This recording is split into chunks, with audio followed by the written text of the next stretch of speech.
I'll tell you, Air Force One coming in is pretty special.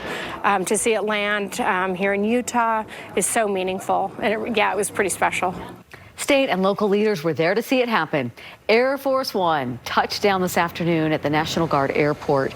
And President Joe Biden arrived for his multi-day trip to Utah, where he plans to address veterans before continuing his trip in the West. A thrilling afternoon for many as they line the streets of downtown Salt Lake City to see the president arrive with his huge motorcade. News specialist Dan Rascone was there to see it all unfold, and he joins us now live.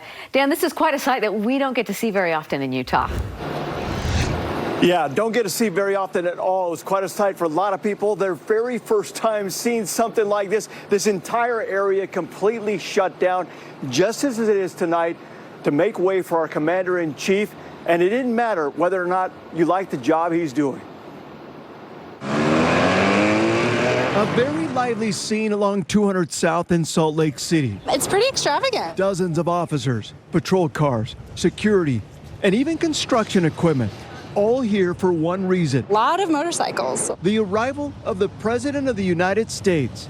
A very quick-moving motorcade with a huge entourage heading to the Hotel Monaco, where the president will be staying. It was just really special. A sight many here just the whole thing is awesome. Are excited to have witnessed. I love kind of the whole operational and logistical side of all this stuff, so it's always been a dream of mine to see POTUS escort, and it's awesome seeing it right where I work. It's pretty cool. I mean, I feel like that really hardly happens in the state of Utah. 2 flags and kind of waved. It was fun, yeah. Most here had no idea President Biden was arriving when he did. I saw the president, which was so exciting. We weren't expecting it at all.